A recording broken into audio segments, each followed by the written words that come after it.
Au moment où on voit qu'il y a des problèmes de société urgents et importants, de grande ampleur, on voit en même temps qu'il y a une énorme envie d'agir. La conviction, c'est que chacun a des talents extraordinaires. Chacun a quelque chose en soi à apporter.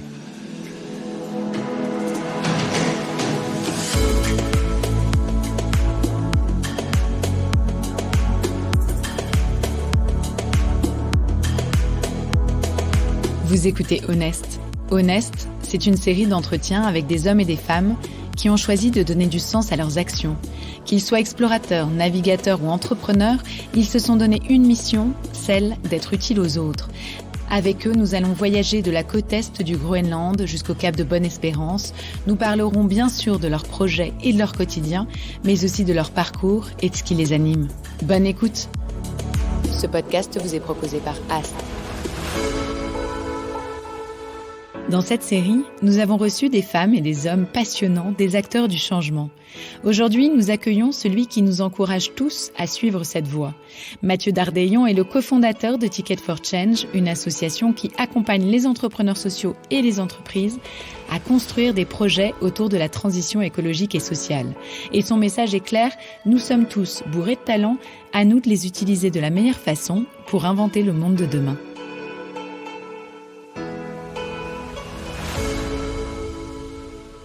Salut Mathieu. Bonjour Marie.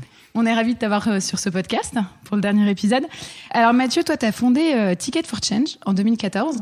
Aujourd'hui, il n'y a pas une journée qui passe sans qu'on ait un article pour nous aider à trouver du sens dans notre vie, pour arrêter les bullshit jobs, pour trouver un projet à impact. Est-ce que toi, en 2014, tu te sentais pas un peu seul à avoir ce questionnement ? Alors c'est sûr que le monde a beaucoup changé depuis 2014, dans le bon sens et pas forcément dans le bon sens en même temps. Ça veut dire qu'à la fois il y a eu une accélération des grands enjeux de société, évidemment de réchauffement climatique, de biodiversité, mais aussi d'inégalité, d'exclusion, etc. Et en même temps il y a cette accélération de cette quête de sens. En 2014, il y avait déjà des pionniers depuis plusieurs années, depuis plein d'années, qui m'ont inspiré moi-même à m'engager aussi. Après, c'est sûr que dans les formations que j'avais suivies, c'était plutôt à la marge il y avait des personnes qui pouvaient s'engager. Moi, j'ai fait une école de commerce. C'était plutôt un parcours atypique, c'est sûr. Ça le reste encore, même si on en parle de plus en plus, et c'est très positif. Et toi, ton objectif aujourd'hui, c'est de lutter contre le gâchis de talent. Qu'est-ce qui te faisait dire en 2014 que des talents étaient gâchés ou qu'en tout cas, certaines personnes ne les utilisaient pas au bon endroit et sur les bons projets ? Ça, c'est vraiment une conviction qui est cœur à ce qu'on fait chez Ticket for Change. C'est un petit peu pour expliquer la raison d'être. C'est au moment où on voit qu'il y a des problèmes de société urgents et importants, de grande ampleur, on voit en même temps qu'il y a une énorme envie d'agir. Plein de personnes, notamment en France, ont envie de contribuer. Et en fait, la conviction, c'est que chacun a des talents extraordinaires. Chacun a quelque chose en soi à apporter. Et donc, en fait, quand on a fait une étude en 2000, elle date un peu maintenant, mais sur le gâchis de talent, en 2017, 94% des Français déclarent vouloir contribuer à résoudre un problème social environnemental, et ils savent le nommer, mais seulement 20% font quelque chose, et seulement 6% par leur travail. Et donc, nous, on dit qu'il y a un gâchis de talent au moment où ils ont envie, le font pas, enfin, peu le font, alors que tout le monde a un potentiel pour contribuer à résoudre ces défis-là. Donc, pour nous, chacun a des talents. La France, c'est un réservoir de talents. Le monde est un réservoir de talents. Mais ces talents-là, ils ne sont pas toujours révélés, d'une part. D'autre part, ils ne sont pas toujours mis au service des grandes causes, des grands défis de société. Et qu'est-ce qui manque, finalement ? Du coup, c'était quoi le constat ? C'était, une fois que tu avais ces chiffres devant toi, tu t'es dit quoi ? Il manque quoi ? Il manque la bonne formation ? Il manque plusieurs choses. C'est pour ça qu'on fait plusieurs activités aussi. Il manque de l'inspiration, il manque le fait de donner envie. C'est-à-dire que montrer que c'est possible, montrer des exemples de réussite qui montrent que c'est possible à tout profil, pour que chacun puisse se sentir concerné et se dise « Ok, si d'autres l'ont fait et ils me ressemblent, alors probablement je suis capable de le faire. » Ça, c'est la première chose. C'est pour ça qu'on a différents programmes où on met en avant des modèles de réussite et on essaie de donner envie. Ensuite, il manque des parcours pour se découvrir, se connaître profondément, ses valeurs, ses aspirations, ses talents, ce qu'on peut apporter et l'impact qu'on veut avoir dans le monde. Et il manque des programmes pour passer à l'action. Donc même en 2014, il y avait déjà des incubateurs d'entrepreneuriat social, différents financeurs, accélérateurs et tout, mais il n'y avait pas forcément des programmes qui aidaient à l'émergence, au tout début, les tout premiers pas. Donc il manque des gens qui accompagnent les tout premiers pas au moment où les personnes sentent qu'elles ont quelque chose en elles, dans leur tripes, dans leur cœur, elles sentent qu'elles ont quelque chose, mais elles ne savent pas encore bien le formaliser, le verbaliser. C'est là où on va les aider à un endroit où personne n'aide. Donc c'est un petit peu de la maïeutique de projets qui ont un impact positif sur le monde. On va aller accompagner les gens pour qu'ils fassent émerger ça. Et ensuite, ils vont être accompagnés. Et ensuite, ils vont aller chez plein de partenaires pour que ça se développe. C'est génial. Mais alors, avant de parler de ce que vous faites concrètement chez Ticket for Change, on va juste s'arrêter sur toi, ton parcours à toi, parce que tu parles de tout ce cheminement jusqu'à l'aboutissement d'un projet justement à impact. Toi, comment ça s'est passé dans ta vie personnelle et dans ton cheminement personnel? Comment t'es arrivé à faire ce que tu fais aujourd'hui? Moi, quand j'étais ado, vers 16, 18 ans, je savais pas ce que je voulais faire, précisément. Et en même temps, je savais que je voulais être utile. Voilà, je formalisais comme ça. Je voulais être utile et je voulais être le plus utile possible. Donc, je cherchais la meilleure manière d'avoir un impact positif. Et j'ai exploré vraiment plein de voies très différentes, entre l'humanitaire, le monde de la politique, devenir médecin, faire de la recherche, être enseignant, etc. J'ai creusé plein de domaines. Et au fond, je suis arrivé au monde de l'entreprise.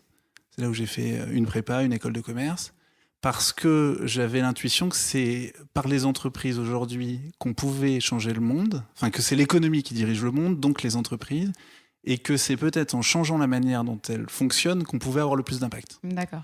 Et donc j'avais envie de comprendre ce monde-là, d'en comprendre les clés, les fonctionnements, pour essayer de l'influencer positivement.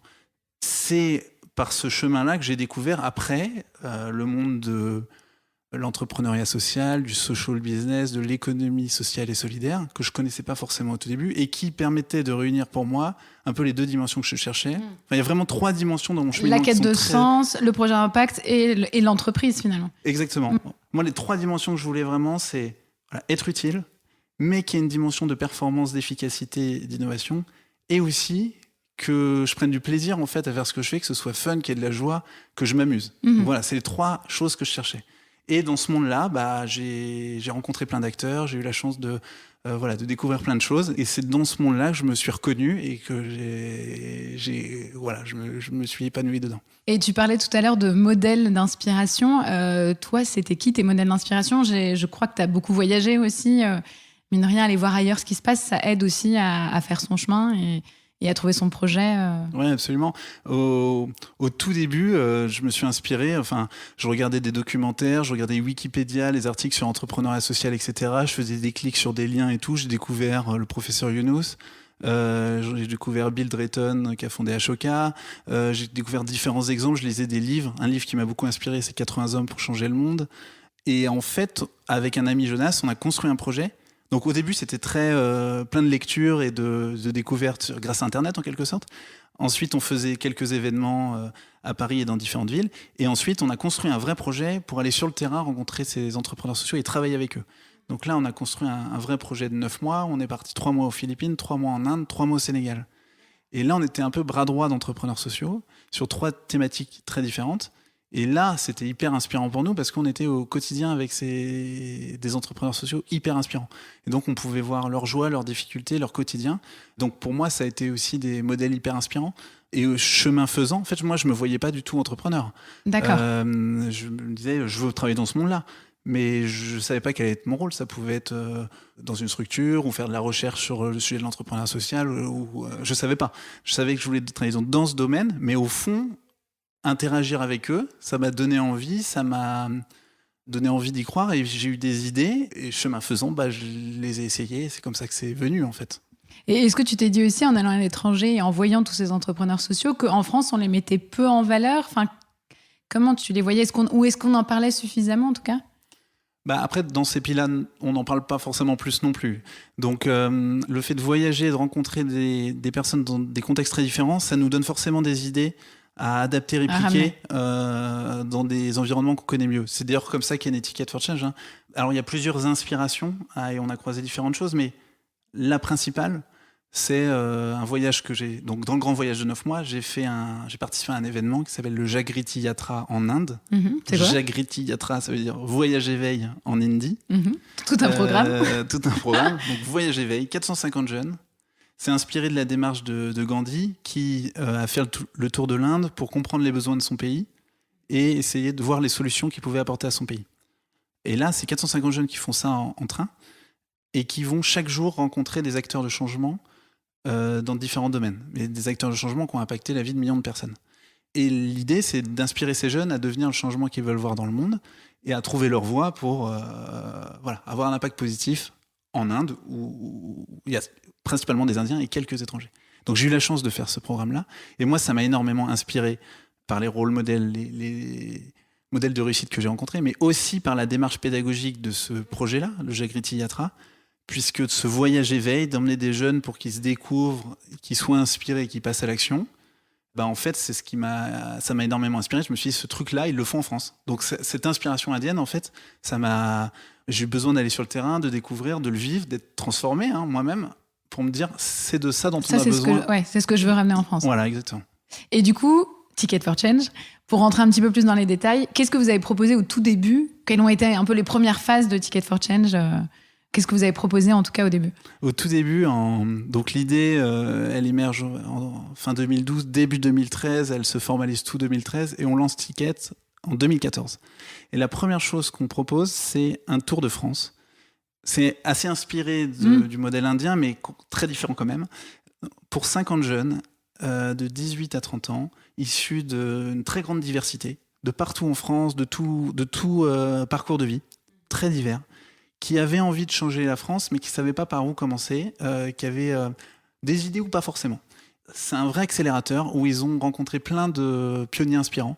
Pendant 12 jours, un tour de France en bus, ils rencontraient des pionniers inspirants, ils se découvraient eux-mêmes et ils commençaient à lancer des projets. Puis ensuite, et par pionniers inspirants, tu parles de qui, par exemple ? Quel genre de profil ? Donc, par exemple, je donne un exemple d'une rencontre où, aux Amanins, donc, qui est une ferme agroécologique dans la Drôme, il y avait à la fois Pierre Rabhi et Emmanuel Faber, qui n'était pas encore patron de Danone, il allait le devenir quelques jours après. Et ces deux personnes-là, en fait, ça explique bien le type de personnalité. On leur a fait à la fois rencontrer des gens très engagés, mais du monde, qui peuvent être des philosophes, etc., ou des personnes du monde de l'entreprise.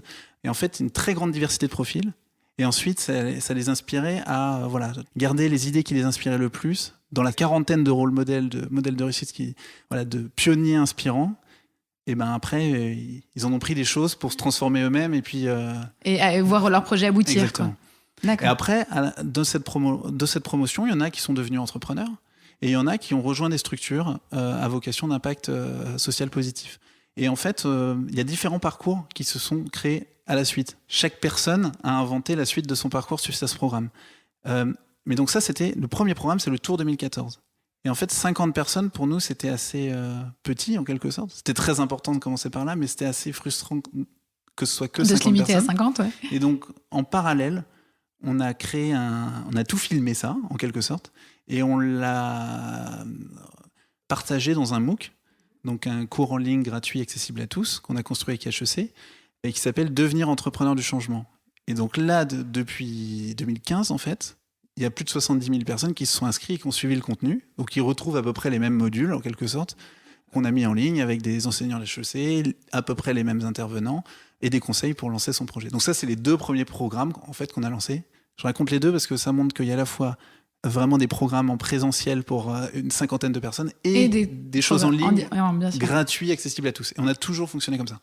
C'est génial, ça permet d'avoir beaucoup plus d'impact aussi et toucher beaucoup plus de gens. Est-ce qu'il y a des projets que vous suivez vraiment, on va dire, peut-être pas au quotidien, mais parce que ceux qui suivent le MOOC, on est d'accord, ils font ça un peu dans leur coin. Il y a eu le tour, donc du coup en 2014, mais est-ce que là, vous avez des entrepreneurs qui viennent vous voir en vous disant, j'ai l'ébauche d'une idée, mais je sais pas du tout comment le réaliser. Est-ce que vous pouvez m'accompagner ? Là, vous faites quoi ? Une sorte de coaching finalement, de conseils, d'accompagnement au quotidien ?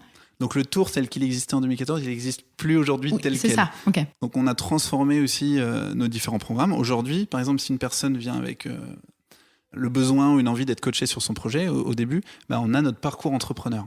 Donc chaque année, on sélectionne une 50aine de porteurs d'idées qui ont un début d'idée sur une problématique sociale ou environnementale et qui veulent vraiment créer un projet ambitieux pour contribuer à résoudre ce sujet-là. On va les accompagner pendant 6 mois, avec, je crois, 18 jours de formation, étalés sur 6 mois, avec du mentoring, du coaching individualisé.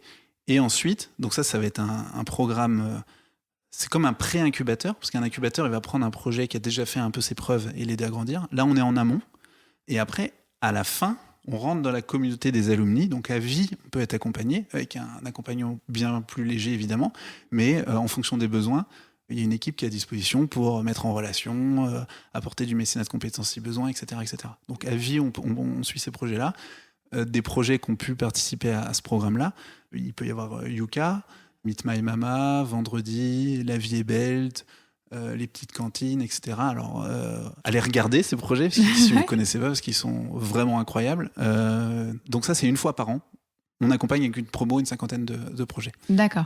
Et après, il y a d'autres profils qui viennent frapper à votre porte. Il y a aussi les entreprises, avec votre filière qui s'appelle Corporate for Change, si je ne me trompe pas, qui, eux, veulent quoi ? Veulent changer en interne. Ils sont conscients qu'ils ont des talents, mais ils savent mal les utiliser. Et surtout, ils ont peut-être des projets aussi innovants, mais ils savent pas très bien comment les lancer.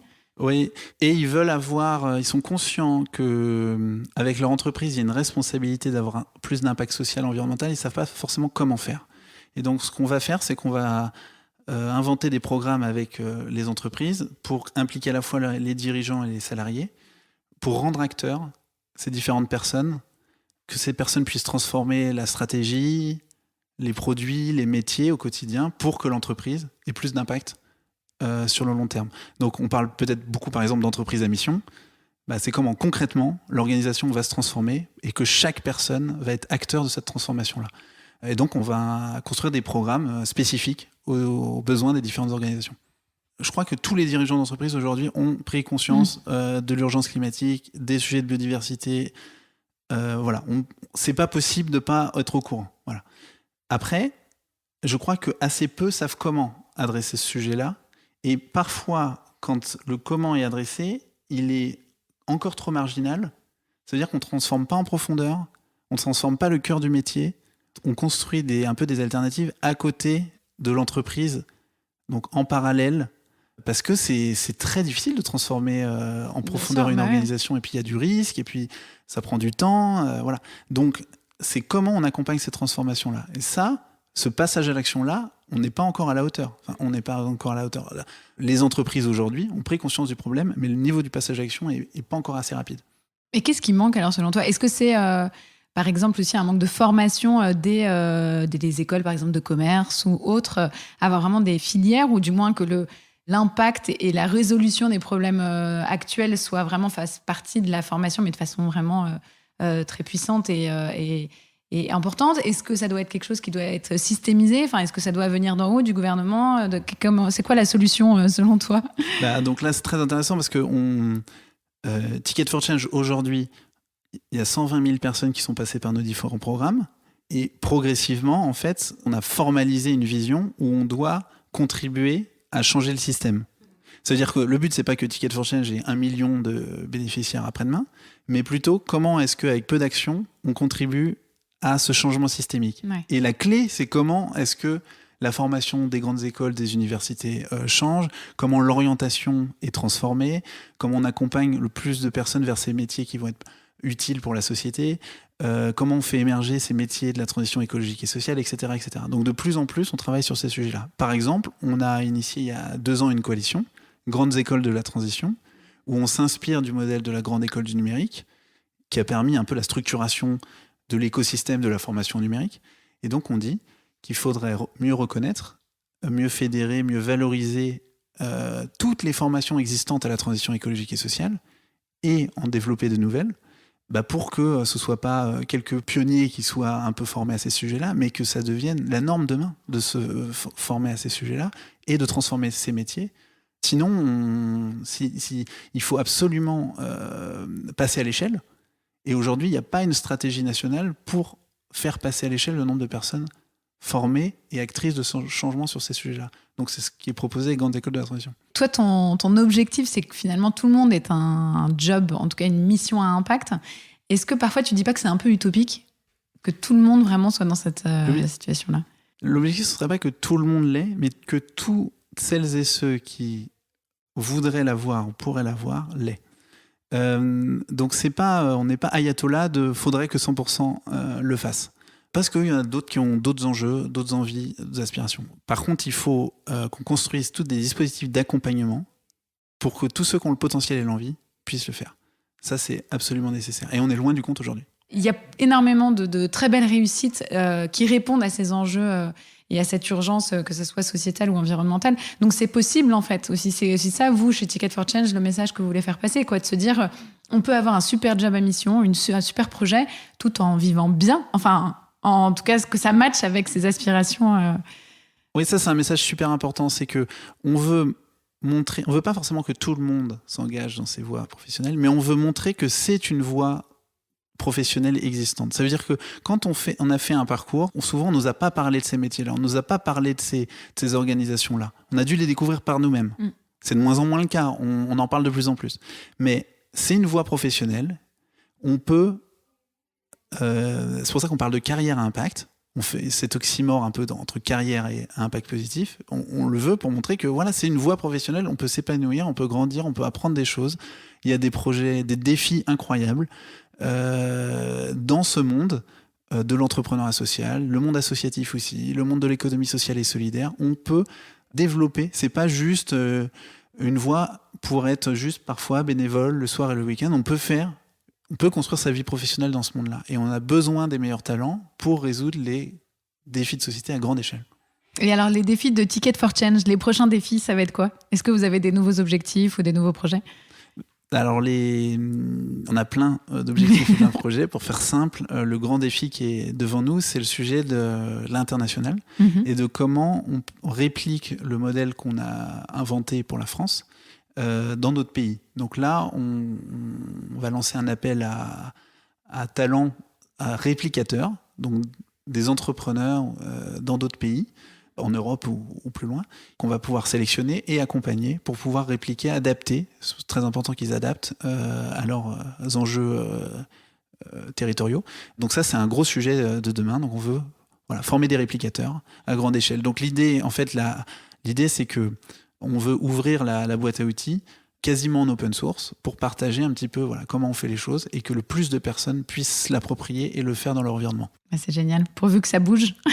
Et toi, quand tu regardes tout le chemin de parcouru depuis 2014, qu'est-ce que tu te dis sur ce projet que tu as lancé, mine de rien, très rapidement aussi, après ton école comment est-ce que tu vois tout le chemin de parcouru Est-ce que tu es fier ? Qu'est-ce que ça t'apporte, toi ?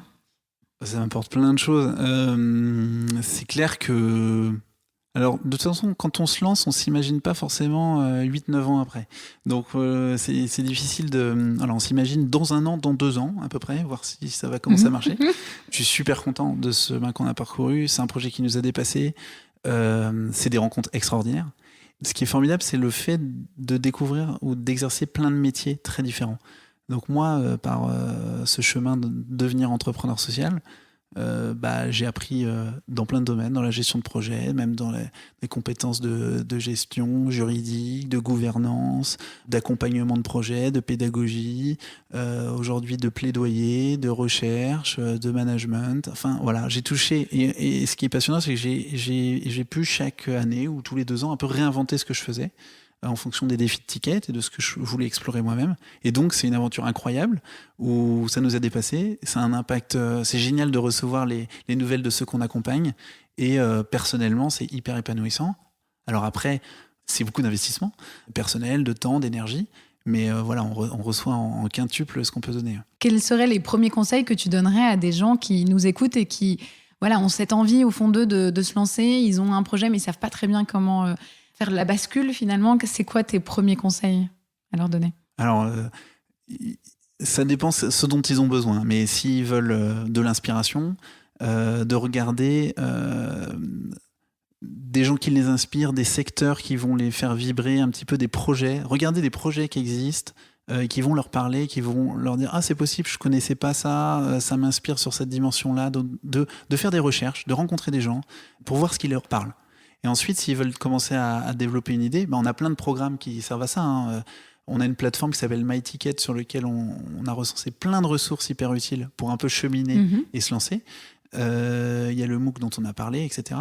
Et je pense que s'ils ont un début d'idée, ils ne savent pas comment la lancer, assez vite, un des conseils les plus importants que j'ai reçus, peut-être le plus fondamental et que du coup je donne le plus possible, c'est le fait de s'entourer très vite. Enfin, si Ticket aujourd'hui existe, c'est parce que il y a une équipe de cofondateurs, qu'il y a des mentors qui sont hyper investis, qui étaient là depuis le tout début, qu'il y a des partenaires. En fait, c'est de ne pas rester tout seul, de parler de son idée, de s'entourer assez vite de personnes qui vont pouvoir nous compléter. Parce qu'en fait, pour gérer une organisation comme ça, il faut plein de qualités, de savoir-faire, et on les a pas tout seul. Voilà, c'est assez basique de dire ça, mais on a besoin. Voilà, et c'est clé. Et parfois, on peut avoir peur qu'on va se faire voler notre idée ou qu'elle va être dénaturée et tout. Je pense que c'est un risque à 1%, mais à 99%, il y a énormément de richesse à recevoir de tout ce que les autres vont apporter. Et c'est absolument nécessaire pour que le projet marche. Ben merci beaucoup. Merci Mathieu pour tous ces conseils et puis bonne route avec Ticket for Change. Merci beaucoup. À bientôt. Salut. Vous venez d'écouter Honest, un podcast proposé par Ast. Si cet épisode vous a plu, n'hésitez pas à nous laisser 5 étoiles ou à liker l'épisode. Merci.